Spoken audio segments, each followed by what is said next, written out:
Bonjour à tous, je suis ravie de vous retrouver aujourd'hui pour ce nouvel atelier média, lead génération et acquisition digitale et nouveaux leviers. Je suis Mélanie Gentil et je pilote le Mediadesk, qui est l'agence média intégrée du groupe Epoca. Alors pour vous parler de ce vaste sujet, je vais vous présenter l'équipe qui est en place aujourd'hui. Donc 3 personnes du Mediadesk. François qui est en plateau avec moi, qui est consultant au sein de l'équipe. Justine Pasquale qui va nous rejoindre ensuite, qui est trader au sein de l'équipe. Song Wang qui est consultant également. Et on a la chance d'accueillir aussi également aujourd'hui France, qui est une de nos clientes et avec qui on a opéré une campagne en 2022 et on va prolonger tout ça en 2023. Avant de rentrer dans le vif du sujet, je voulais vous faire un petit point sur Epoca. Je ne sais pas si tout le monde connaît en présentiel ou à distance. Epoca, c'est une agence de com, B2B, RH et corporate. On intervient sur tout le champ d'intervention avec tous les petites bullet points que vous voyez en dessous. Donc, les campagnes de pub, du consulting, de la stratégie média, etc., etc. On est environ 200 collaborateurs et on accompagne à peu près 350 clients en actif. Epoca, c'est une agence de com, mais pas seulement, c'est aussi plusieurs métiers qui transitent autour d'Epoca. Le Mediadesk, avec tout ce qui est média, donc ce que je pilote aujourd'hui et la team est présente aujourd'hui. Mais il y a aussi Studio Victoire, pour ceux qui sont en présentiel, voilà, vous êtes au Cube aujourd'hui, qui est un des studios intégrés à notre building, mais il y en a un autre un peu plus haut qu'on vous montrera peut-être tout à l'heure. Nitidis, qui est une agence de gestion de crise, Ascou, qui fait du placement de personnalité, donc bref, toutes des métiers en plus qui nous permettent de répondre à la plupart des problématiques de nos clients aujourd'hui. Mais maintenant, on va tout de suite rentrer dans le vif du sujet, le sommaire de notre atelier.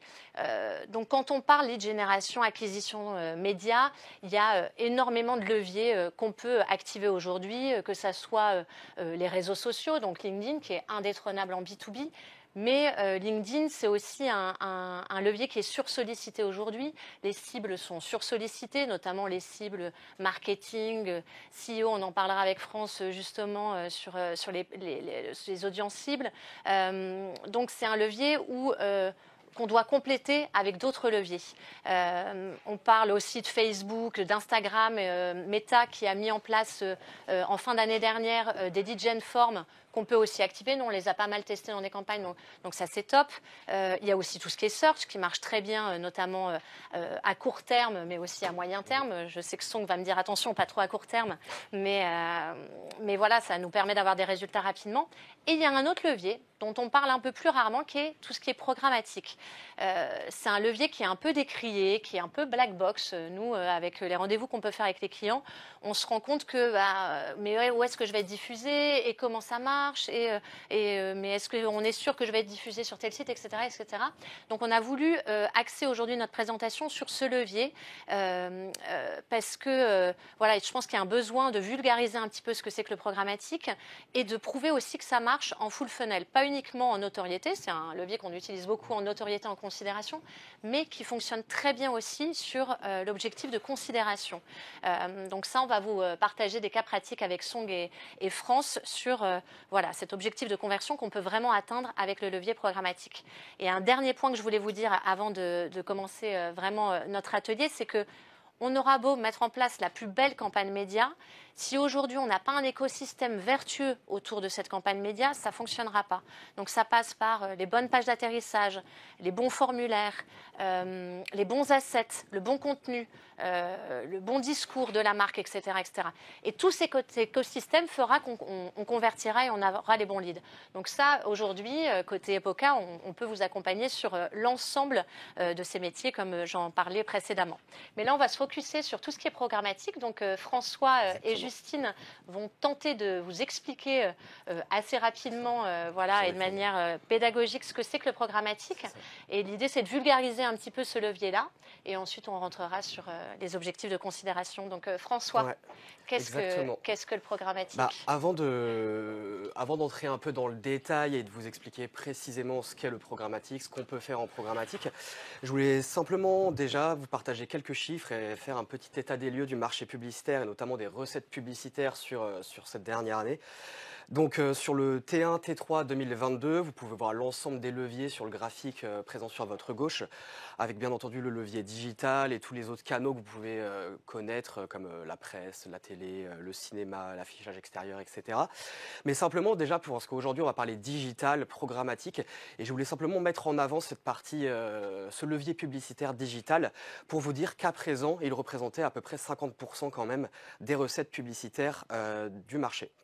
Dans ce levier digital qui comprend le search, les réseaux sociaux, le programmatique, mais aussi d'autres leviers tels que l'emailing, l'affiliation ou encore plein d'autres choses, le display, dont fait partie le programmatique, représente 20%. Donc bien entendu, ce levier, cette partie digitale et ses recettes sont notamment drivées par bien entendu tout ce qui est search, suivi des réseaux sociaux, et enfin du display qui représente 20%.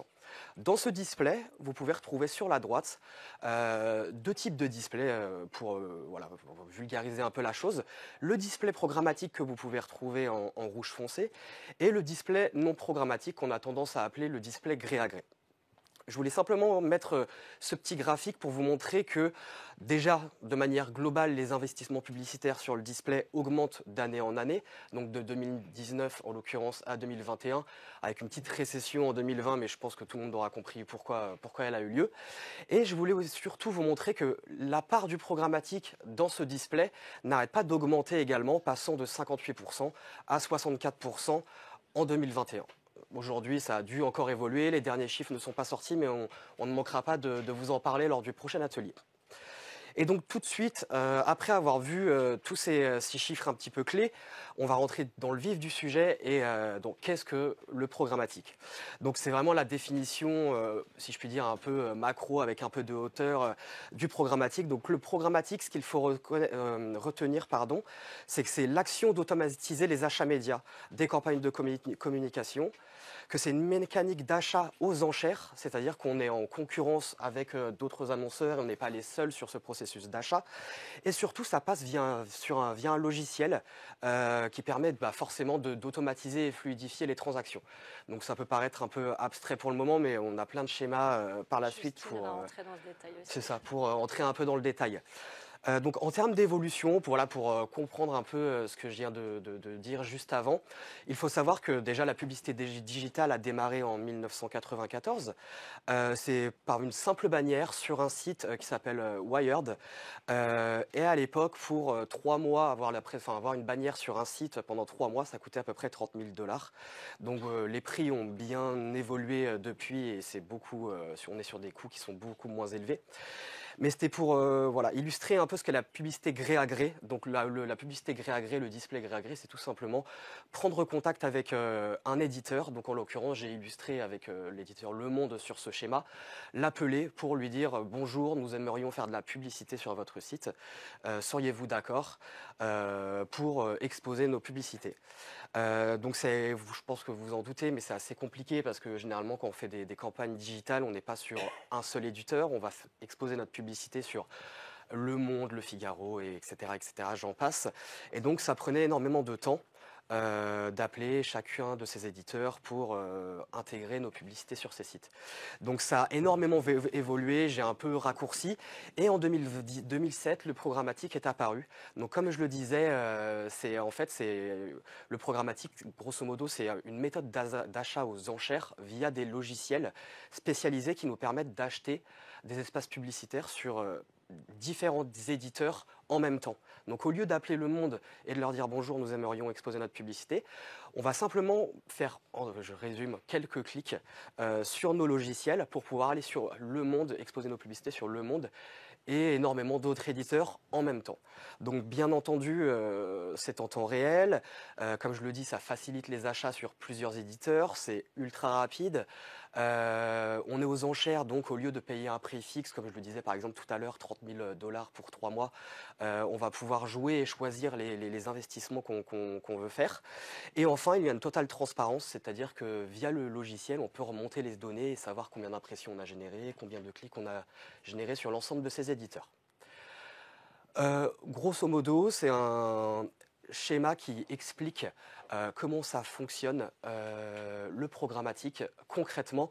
Donc Justine entrera un peu dans le détail tout à l'heure, mais c'est une overview un peu de ce qu'est le programmatique. Donc comme je le disais, on est aux enchères et c'est ce que vous pouvez voir dans le petit rectangle juste en bas avec différents annonceurs. Donc quand une personne se rend sur un site, j'ai toujours illustré avec Le Monde, il y a une requête qui est faite sur ce site du Monde pour que des publicités puissent s'afficher. Et en l'espace de millisecondes, donc on n'a même pas le temps de réfléchir et de voir cela, mais on a plusieurs annonceurs qui ont fait des enchères sur le logiciel dont je parlais tout à l'heure. Et en fonction des enchères qui ont été faites, eh ben, c'est l'un ou l'autre de ces annonceurs qui va remporter l'enchère. Donc tout simplement, par exemple, on peut voir que l'annonceur 1 avait fait une enchère à peu près 1 euro, l'annonceur 2 en avait fait une à 5 euros, et l'annonceur 3 en a fait une à 6 euros. Donc forcément, c'est cet annonceur qui a fait l'enchère la plus haute, et donc c'est forcément cet annonceur qui va remporter l'espace publicitaire sur Le Monde. Donc tout ça se passe en millisecondes, on n'a pas du tout le temps de voir ce qui se passe derrière, mais c'est tout cela qui se passe derrière pour afficher finalement la publicité et la bonne publicité sur le site éditeur. Donc quel format on peut acheter en programmatique? Donc j'ai illustré mes exemples avec des bannières, mais il y a une énorme normalisation et démocratisation des formats qui peuvent être achetés en programmatique et en display programmatique. Donc ça a démarré avec, comme vous le savez, les bannières dites classiques, tout ce que vous pouvez retrouver de manière générale sur le web. Et ça a évolué et maintenant on peut acheter et diffuser énormément de formats différents, en commençant par l'audio digital et notamment les podcasts qui s'achètent énormément maintenant, la sponsorisation de podcasts, énormément en programmatique. Tout ce que vous connaissez bien entendu en vidéo, quand vous allez sur un éditeur, regardez par exemple un replay d'une émission télé, vous avez souvent une vidéo pré-roll qui s'affiche. Et ce type de format est également disponible. Et on tend vers encore de nouveaux formats qui peuvent être achetés via le display programmatique et via ces logiciels. Et notamment avec tout ce qui est télé, qui s'achetait très normalement en gré à gré, où on devait contacter les régies. Et maintenant, il y a de plus en plus d'inventaires qui viennent être disponibles en programmatique. Donc après avoir fait cette première introduction, mis les bases sur ce qu'est le programmatique, vous avoir communiqué quelques chiffres clés, je vais laisser place à Justine qui est notre experte trading programmatique pour vous rentrer un peu plus dans le détail et vous présenter comment ça se passe réellement. Bienvenue Justine. Merci, désolée, petit souci de micro. C'est bon, c'est résolu? C'est bon. Alors comme François vous l'a dit, en fait moi je vais vous parler du programmatique mais en rentrant un petit peu plus dans le détail pour voir vraiment comment ça marche. Je ne sais pas si parmi vous il y en a qui savent comment fonctionne l'achat programmatique. Si vous le savez, une petite piqûre de rappel ne fait jamais de mal. Et puis si vous ne le savez pas, on va voir ça ensemble de manière, je l'espère, assez pédagogique. Du coup en fait quand on visionne le programmatique, il faut se l'imaginer, en fait c'est juste comme si on allait faire des courses, tout simplement. Ce qu'on peut voir sur le schéma, c'est qu'en fait, on a un besoin, donc on a une liste de courses, donc des produits dont on a besoin pour vivre, en l'occurrence. On a un moyen, donc c'est le client qui va aller faire ses courses pour se procurer ces produits-là. On a un lieu, le supermarché, et dans ce lieu, on a des vendeurs qui vont mettre leurs produits à disposition, donc de ces personnes qui vont venir acheter. En fait, le programmatique, c'est pareil. Notre besoin, c'est nos ciblages et les audiences qu'on veut aller toucher pour nos campagnes. Des audiences qui correspondent à ce qu'on sait, les gens qui achètent nos produits, donc ce qu'on veut toucher avec nos bannières publicitaires. Le moyen, ça va être via une agence média ou un trading desk qui va effectuer l'achat, via des logiciels qu'on appelle les DSP, des logiciels d'achat. On verra la slide d'après pour les acronymes. Le lieu où ça va être ce qu'on appelle les ad exchange. Donc en fait, c'est une espèce de grand supermarché virtuel où les éditeurs, donc Le Monde, le TF1, M6, etc., mettent à disposition les emplacements publicitaires sur leur site. Pour présenter l'écosystème en un schéma, en gros, d'un côté, on a les acheteurs. Donc ça va être les annonceurs soit tout seuls s'ils ont internalisé leurs achats programmatiques, soit via donc une agence média comme nous ou un trading desk, qui sont des agences qui s'occupent uniquement de faire des campagnes programmatiques. Et on a le côté vendeur. Alors côté acheteur, on a le logiciel qui est utilisé par toutes ces personnes-là, donc annonceurs, agences ou trading desk. On appelle ça un DSP, donc Demand Side Platform. Donc c'est un petit software informatique qui permet en fait l'achat publicitaire. De l'autre côté, côté vendeur, donc on a soit les régies, donc comme je disais, Le Monde, M6, TF1, Figaro, etc., qui mettent à disposition les emplacements publicitaires sur leur site à la vente. Et on a les réseaux. Donc les réseaux, c'est des entreprises qui possèdent des emplacements publicitaires à vendre sur plein de sites. Donc ils peuvent en avoir un petit peu sur M6, ils peuvent en avoir un petit peu sur TF1, sur Le Monde, etc. Et ils les mettent aussi à disposition à la vente. Et côté vendeur, le logiciel qu'ils utilisent, qui est le pendant du côté acheteur, en fait, on appelle ça le SSP, donc Supply Side Platform. Donc d'un côté, on a le DSP, demande, et de l'autre, on a le SSP, supply. Et donc le DSP et le SSP, donc l'achat et la vente, se retrouvent au milieu sur ces places de marché virtuelles où se font les échanges, qu'on appelle l'ad exchange. Tout ça pour arriver à atteindre la cible finale qui est l'utilisateur. Maintenant, on va juste regarder comment se fait en fait le gain d'une enchère en programmatique. Alors le schéma a l'air un petit peu compliqué comme ça, mais vous allez voir, c'est vraiment très très simple. Donc, alors petit 1, un utilisateur visite un site web, disons Le Monde, parce qu'on aime bien utiliser Le Monde ici, je ne sais pas pourquoi. Donc l'utilisateur visite le site, ça veut dire qu'il y a, comme Le Monde vend des emplacements publicitaires, à cet utilisateur qui vient d'arriver sur le site, il y a un emplacement publicitaire de disponible à lui montrer. Donc Le Monde se dit « Ah, j'ai un emplacement publicitaire de libre ».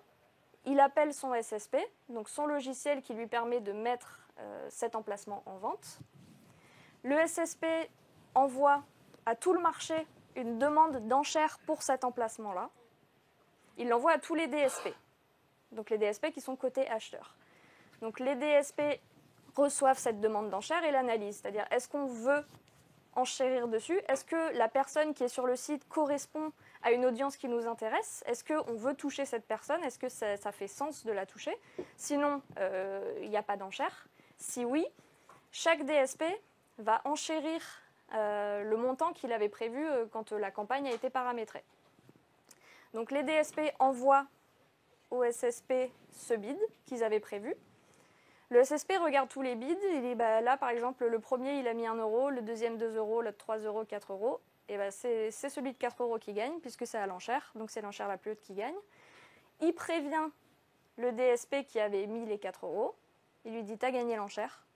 Et donc c'est la publicité de ce DSP-là qui va être affichée sur Le Monde à l'utilisateur qui est venu sur le site. Alors les enchères, ça fonctionne beaucoup en ce qu'on appelle la second price, c'est-à-dire qu'en fait, comme j'ai dit, on a le DSP, le premier ils avaient dit 1 euro, l'autre 2, l'autre 3, l'autre 4. Donc logiquement, c'est celui qui a mis une enchère à 4 euros qui gagne, mais il ne va pas payer 4 euros. Il va payer le prix qu'a fait celui qui était juste en dessous de lui, donc 3 euros, plus 0,1 centime. Donc en fait, il va payer 3,01 euros. C'est ce qu'on appelle l'enchère au second price. Voilà, j'espère que c'était assez clair. En fait, ça a l'air très compliqué, mais c'est juste, c'est un système d'offre et de demande. Et tout ça se fait très rapidement aussi. Voilà, tout ça se fait en des millisecondes. Le temps en fait que la page s'affiche, tout a déjà été envoyé, tout cet échange a déjà eu lieu en fait. Mais d'où une nécessité d'avoir des experts quand même sur les plateformes pour pouvoir gagner les enchères et bien diffuser. Comprendre comment ça marche, comment bien enchérir sur certains environnements, etc. pour être sûr de gagner les enchères et d'être cette publicité qui va s'afficher sur Le Monde. Merci beaucoup Justine. Donc là, on va essayer de rentrer un peu plus dans le vif du sujet et voilà, on parle de campagne d'acquisition. L'idée, c'est de vous montrer que le levier programmatique, au-delà de tous les autres leviers qu'on peut connaître, c'est un vrai levier full funnel. On le connaît très bien en auto, en considération, mais aussi bas de funnel. Donc, on va partager avec vous différents cas de campagne, notamment pour OPCO et l'émission locale, qui prouvent que ça fonctionne. Donc, je passe la parole à Song. Merci Mélanie. Bonjour à tous. Après la présentation de mes collègues François et Justine, on parlait un peu plus concrète. Est-ce que ça marche vraiment? Parce que c'est vrai, c'est une question, c'est la question que pas mal de clients nous ont posée quand on proposait display ou DOH achat en programmatique. Parce qu'effectivement, comme Mélanie a évoqué au tout début, c'est pour le client, c'est un peu un black box obscur. Alors la réponse, effectivement, c'est oui. Sinon, on ne va pas faire l'atelier aujourd'hui. Et j'ai quelques exemples justement pour montrer comment ça fonctionnait à part la partie notoriété, mais aussi la considération et aussi la conversion. C'est en gros, en général, c'est l'objectif de pas mal de clients, c'est générer des leads dans le domaine de B2B. Voilà. Par contre, avant de commencer à parler l'exemple, je voulais juste parler un peu la méthodologie ou comment réussir une campagne d'acquisition avec les achats programmatiques. Parce que, comme vous avez vu, il s'agit beaucoup de technologie, il s'agit beaucoup d'interlocuteurs. Donc, c'est un peu compliqué. Et donc, pour les choses compliquées, il faut maîtriser une bonne méthode de travailler au-dessus. Donc, c'est pour ça, vous voyez que sur le slide affiché, à gauche, on a le fameux funnel de l'acquisition. À droite, j'ai préparé une petite checklist pour réussir une campagne d'acquisition en programmatique. Donc, on commence par le fameux funnel de acquisition. Effectivement, pas mal de clients, quand ils sont venus nous voir en disant que moi, je veux des leads. Bien sûr, bien entendu, tout le monde a envie de booster le business. Mais si on regarde le funnel, la conversion, c'est-à-dire le lead, il est au bas de le funnel. Alors que, c'est-à-dire, normalement, le funnel, ça veut dire qu'il faut travailler notoriété et considération, et après, c'est la conversion. C'est-à-dire que c'est un travail de full funnel. Après, ça arrive que la conversion ou le lead, ça arrive directement converti. Notamment sur des clients qui ont une bonne notoriété ou qui sont référents sur leur secteur. Mais c'est un cas idéal, sinon la vie est trop belle, trop belle. Donc, si on travaille et si on se concentrait seulement sur la part de funnel et la conversion, et toute la partie notoriété, considération, c'est-à-dire toute l'audience qui n'ont pas converti, c'est un peu abandonné. Donc, c'est pour ça qu'il faut travailler ensemble de trois faces. Après, à droite, donc il y a 6 points. Je ne sais pas pourquoi, c'est affiché. C'est tellement, ils sont tous importants. Oui, c'est ça. Oui. Donc, c'est tous le H1. Alors, en fait, il y a 6 points. Et dans les 6 points, les 3 premiers points, il s'agit d'une réflexion plus en amont, même avant de commencer à décider de faire une campagne. C'est une réflexion fondamentale pour préparer la campagne. Après, le point suivant, il s'agit plus dans l'opération, dans l'exécution. Et même le dernier point, c'est pareil, mais le dernier point, c'est vraiment l'état d'esprit que je voulais dire. Donc, on commence par le premier point, donc définir bien les personas. Les personas, c'est-à-dire que votre client typique. Pour définir cette client typique, il faut de la campagne, votre communication. Donc, souvent, par exemple, au display gré, on voudrait savoir toucher quel âge, quel sexe, quelle ville, etc., etc. Et par contre, avec le programmatique, on a besoin de plus d'informations sur le persona.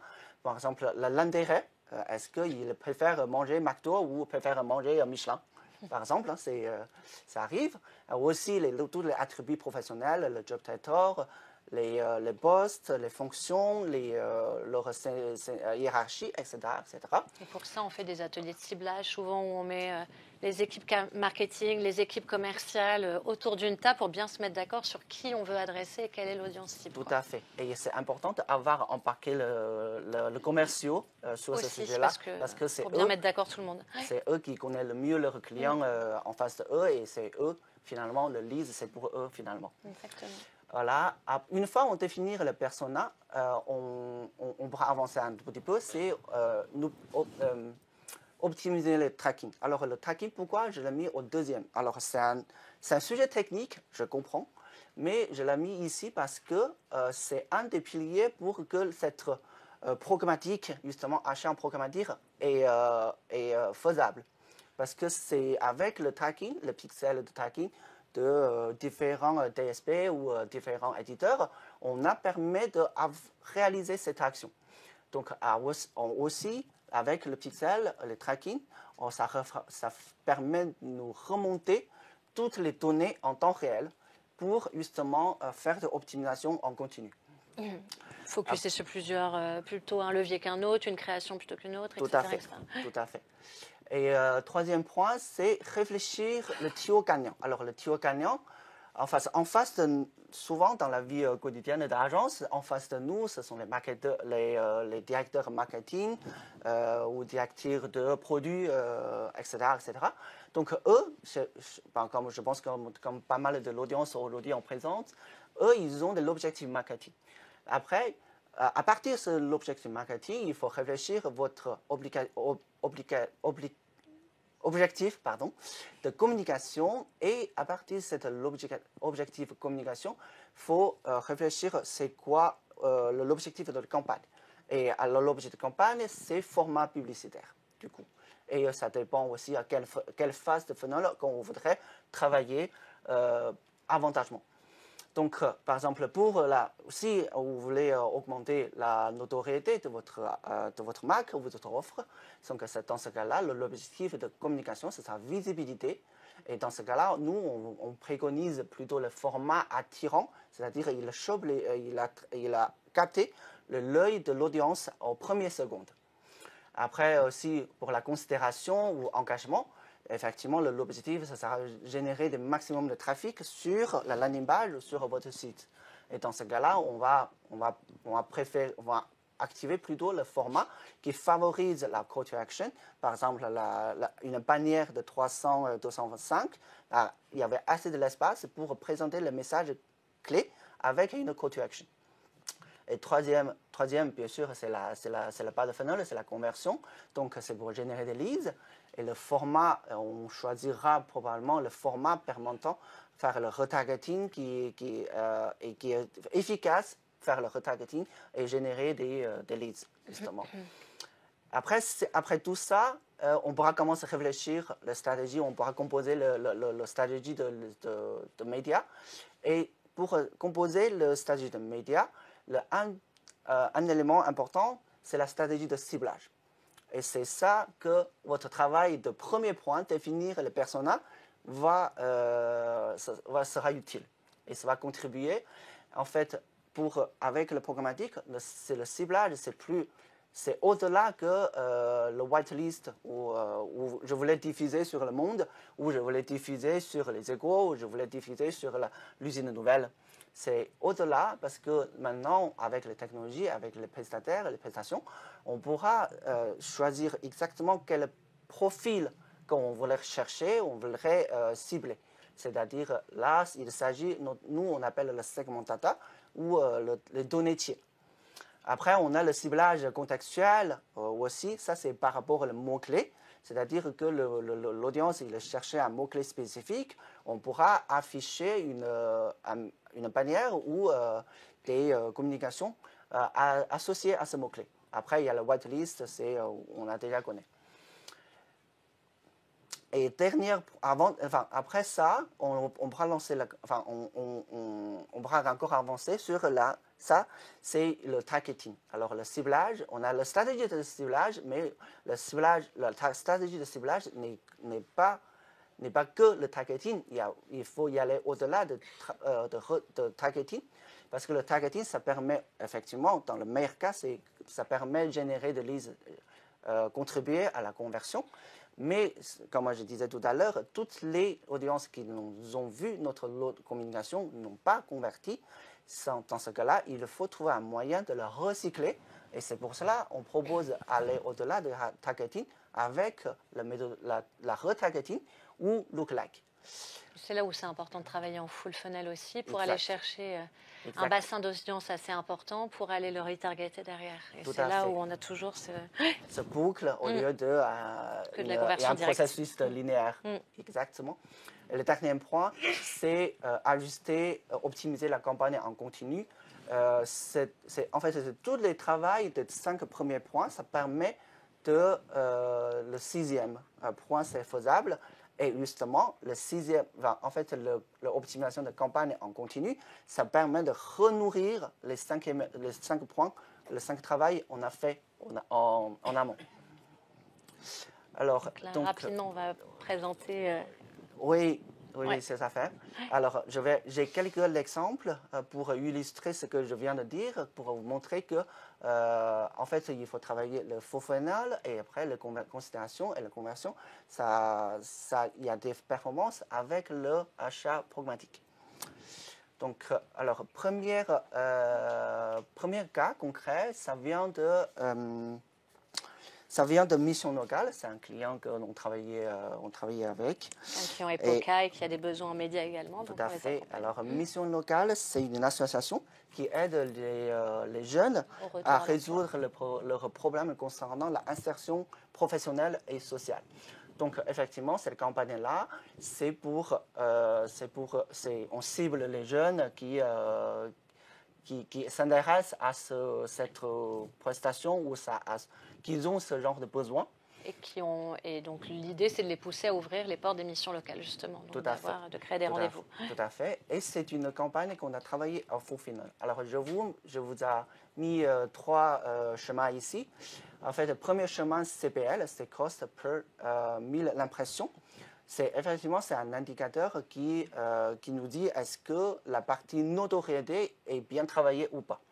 Alors, sur ce chemin-là, on a plusieurs leviers vous voyez que plusieurs leviers qu'on a activés.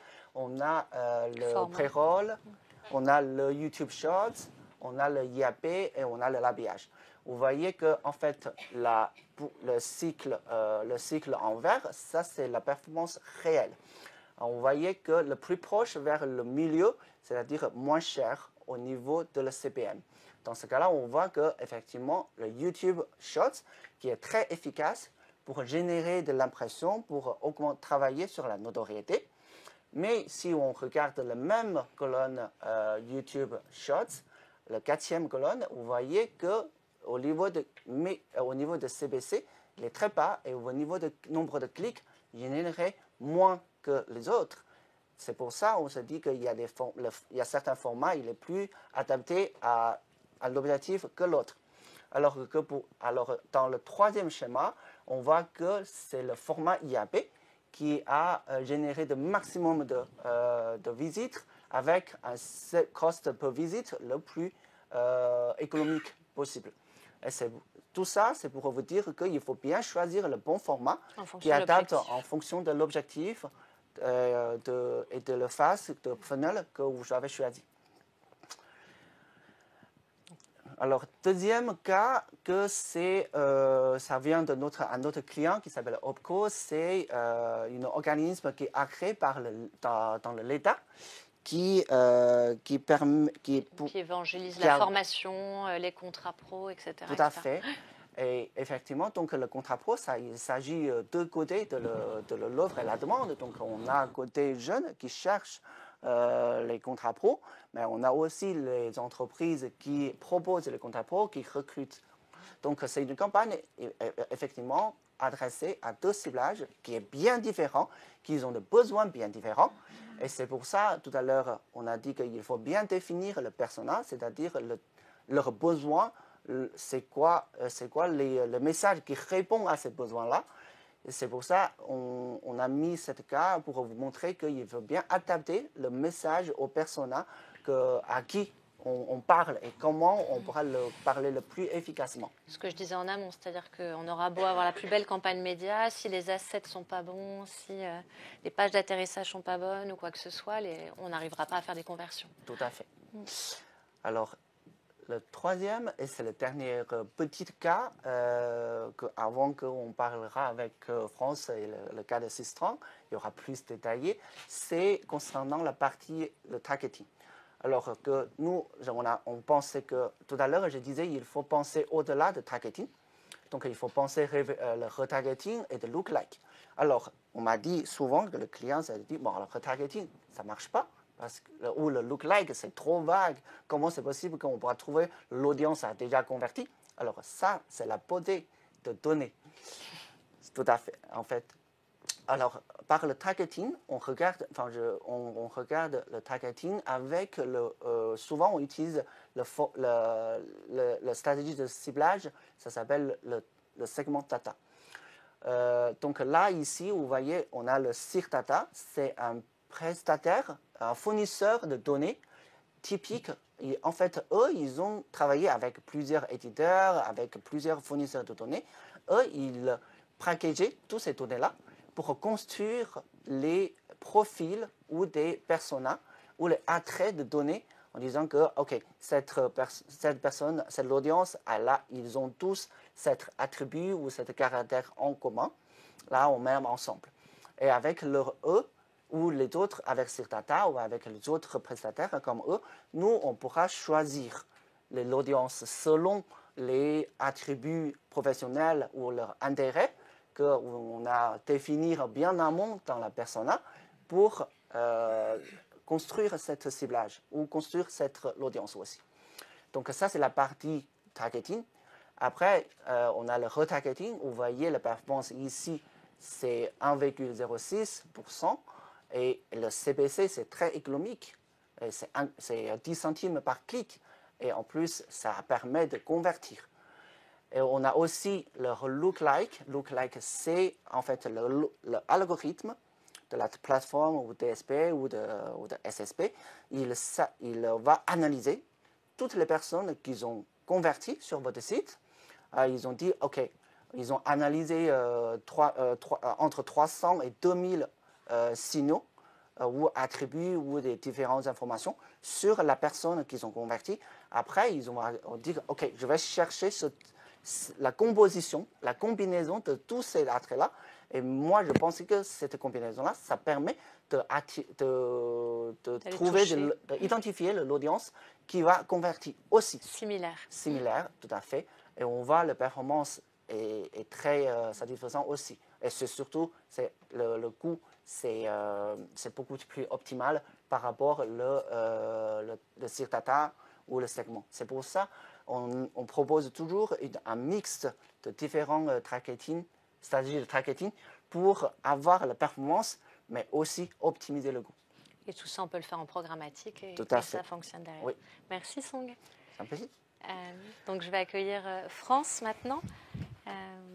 On va parler de la campagne Sistran qu'on a opérée en 2022. Exactement. Et qu'on va reconduire 2023. En 2023 bientôt. Donc c'est une campagne qu'on a opérée en fin d'année dernière. Il y avait un objectif clair, mais comme souvent on a chez nos clients un objectif de conversion. On a été sur une réponse full digital avec du search, des réseaux sociaux et des displays, parce que c'est ce que je disais en préambule. Il faut quand même qu'on active plusieurs leviers. Alors tout dépend des budgets aussi, hein, mais c'est pas mal d'avoir des budgets complémentaires dans le cadre d'une campagne. On était sur un périmètre EMEA et on était sur des cibles qui sont quand même très sollicitées. Et c'est pour ça que je parle d'activer plusieurs leviers qui sont les CEO, CTO et top management. Et donc LinkedIn est indétrônable, mais c'est quand même des cibles qui sont un peu saturées. Donc on a été chercher aussi d'autres leviers. Mais on va peut-être commencer par présenter Sistran avant de rentrer. Sistran est un logiciel de traduction automatique pour les professionnels. C'est quand même une boîte française qui a 50 ans, qui est vraiment pionnier sur ce sujet-là. Premier logiciel de traduction en ligne, dont Google. On était marque blanche derrière Google pendant des années. Après, ils ont développé leur techno. Mais enfin voilà, on est un pur player de la traduction automatique, et on a vraiment des ingénieurs et on est vraiment aujourd'hui sur une techno d'intelligence artificielle et qui repose sur l'intelligence artificielle. Donc Systran est s'adresse historiquement à des grandes entreprises avec une solution serveur vraiment on-premise, et avec l'intelligence artificielle et vraiment l'évolution technologique qui s'est faite en 2016 avec toute la partie neuronale de l'intelligence artificielle, Systran a plutôt ouvert son offre aux plus petites entreprises avec une offre SaaS. Donc en 2020, Systran lance Systran Translate, que vous voyez là, destiné aux professionnels, mais pour le coup d'une utilisation beaucoup plus simple en format SaaS. Et donc l'année dernière, en début d'année, moi je venais d'arriver depuis quelques mois, il fallait retravailler cette notoriété, et pour aller acquérir surtout sur une cible B2B en SaaS, j'avais besoin du canal digital pour aller chercher du lead. Ça, c'est un peu la base du job, en tout cas en e-commerce. Donc j'ai fait une compète d'agence et j'ai retenu vraiment Arecis dans cet accompagnement. C'est vraiment nous accompagner dans toute notre démarche, quelle est notre cible et où est-ce que l'on veut aller, et aussi de notoriété de marque, aussi nous accompagner sur ces réflexions-là.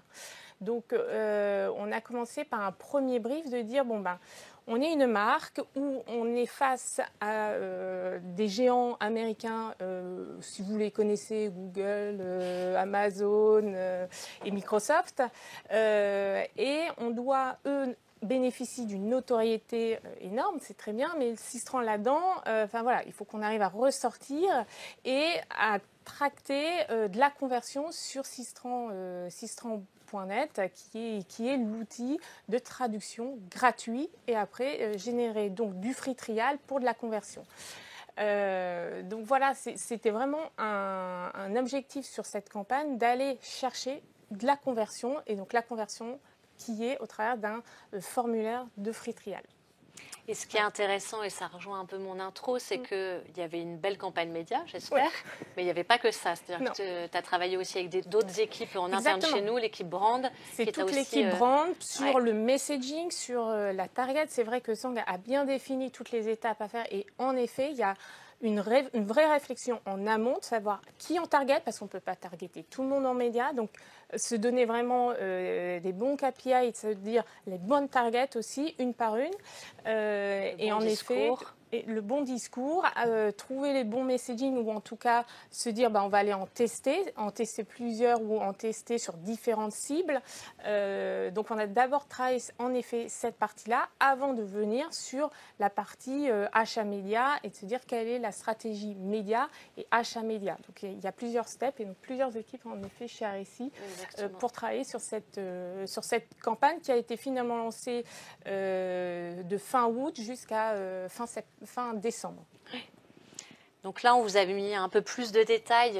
On disait que déjà, cette idée de full funnel, l'objectif était de conversion, mais on s'est mis d'accord tout de suite avec France sur le fait qu'on ne devait pas louper les étapes de notoriété et de considération, et aussi aller chercher plusieurs leviers, ne pas être que sur LinkedIn, parce que sur ces cibles-là, c'est sûr qu'on peut aller les trouver, mais elles sont sursollicitées. Donc on a cherché aussi d'autres leviers, en display notamment et en search.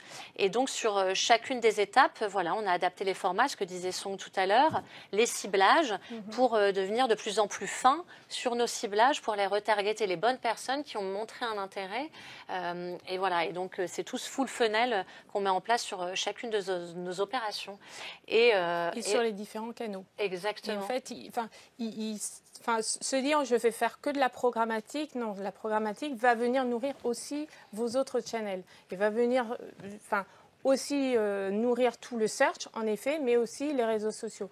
Donc, il faut que c'est un cercle vertueux qui est déjà, on recueille pas mal de data, et des gens qui ne connaissent pas du tout, le programmatique, c'est génial pour faire de la visibilité, en effet, mais ça aussi on a vu Sistran 2-3 fois. J'ai un vrai besoin de traduction, ou en tout cas, ça m'arrive à avoir ce besoin de traduction de documents. Comment je fais? La répétition permet également, grâce au programmatique, à venir et à générer de la considération à l'offre, en tout cas pour moi, Sistran.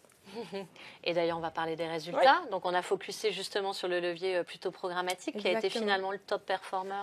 Le top performer sur cette campagne, sur cette cible, et sur cette cible. Oui, donc voilà, avec des beaux résultats qu'on vous laisse découvrir là. Donc que ça soit sur le côté reach, donc notoriété également, mais aussi sur un nombre de conversions hyper important, avec des CPL plutôt avantageux pour ce levier-là. Des CPL assez avantageux. Et des CTR qui sont vraiment au-dessus de la moyenne, surtout en B2B. Alors moi, j'ai une grosse expérience du B2B, donc je n'avais jamais eu, en tout cas... On avait un peu de pression parce que France vient d'agence média. et donc, voilà, c'est vraiment un beau CTR qu'on a réussi à aller grappiller. Et, alors, ça ne se fait pas du jour au lendemain, c'est beaucoup d'interactions avec François et d'aller venir optimiser la campagne au fil de la campagne et de se dire ça fonctionne pas. On a coupé des médias qui ne performaient pas. On remet du budget là. On vient recibler. Et donc c'est vraiment, on se dit pas, on lance la campagne, on verra dans 4 mois. C'est vraiment un travail de toutes les semaines et d'analyse des performances. Exactement. Et c'est notre méthodologie, c'est-à-dire que voilà, on fait des points hebdomadaires, Exactement. On prend des décisions, on opère aussi des optis où on sait qu'on n'a pas besoin de votre accord, mais voilà, c'est vraiment travailler en day-to-day sur les campagnes pour que l'argent dépensé soit bien dépensé sur les bons ciblages, sur les bons assets, sur les bons leviers, Exactement. Pour pouvoir avoir justement un nombre de leads qualifiés et pas un prix trop important. C'est tout le travail des traders, de Justine et de Mohamed, que j'ai vu tout à l'heure, qui peut être parti. Voilà, merci France. J'appuie jamais sur le bon bouton, mais voilà, je voulais terminer par une slide avec un peu les infos clés à retenir de tout cet atelier. Donc d'abord, les 4 grands points en haut qui sont plutôt sur la partie média. Donc voilà, on en a beaucoup parlé, mais être full funnel, indispensable. Faire de la conversion, si on ne s'appelle pas L'Oréal en direct, c'est compliqué. Donc voilà, gagner en notoriété sur les marchés qu'on veut adresser, gagner en considération par rapport à ses concurrents, et ensuite on va aller chercher la conversion. Avoir des traders, ça ne s'invente pas de faire du trading. Il faut connaître les plateformes, il faut connaître les segments data, il faut connaître les bons partenaires. Donc s'accompagner des bons traders, bien cibler vos audiences, on vous l'a dit et redit, mais ça c'est un boulot hyper important qui doit être fait dès l'amont pour savoir la personne qu'on a besoin de cibler et dépenser au bon endroit. Nous, c'est vraiment le nerf de la guerre, c'est lancer pas mal de créations, pas mal de leviers, pas mal de ciblage pour A/B tester en début de campagne et ensuite se focuser uniquement sur ce qui marche. Et d'où, encore une fois, cet entonnoir. Et bien entendu, on parle d'un écosystème global. Le média, c'est plutôt notre partie, mais on a la chance de faire partie d'une agence globale. Et donc, c'est aussi le nerf de la guerre d'être bon sur le discours, les bonnes créations, le bon parcours internaute, qu'il arrive sur la bonne page d'atterrissage, sur un bon formulaire qui est facile à remplir, on ne lui en demande pas trop, ou on ne lui divulgue pas trop d'informations tout en donnant des intéressantes, avec les bons contenus à télécharger pour qu'il ait envie de laisser ses coordonnées. Voilà, et tout ça, mis bout à bout, c'est des conversions à la clé, comme on a pu le voir avec la campagne Sistran, mais aussi les campagnes OPCO et Mission Locale. Voilà ce qu'on voulait vous dire aujourd'hui. J'espère que c'était clair. Pour ceux qui sont en présentiel, on va pouvoir monter au 0,500 dans l'ascenseur, mais vous pouvez monter à pied. C'est 2 étages au-dessus et on prendra plaisir à répondre à toutes vos questions. Et ceux qui sont en live, n'hésitez pas à nous contacter. On a une adresse générique mediadesk@mediadesk.a @areci.com. Merci, mediadesk@areci.com. N'hésitez pas. Et puis, de toutes les manières, on va avoir d'autres ateliers qui vont revenir sur LinkedIn de A à Z au mois de juin. On va parler aussi peut-être un peu plus de d'autres leviers lead gen dans d'autres ateliers sur le search, sur les réseaux sociaux. Donc voilà, j'espère que ça vous a plu. Et puis, merci à tous les intervenants. Merci à toi. Et puis, à très bientôt. Au revoir.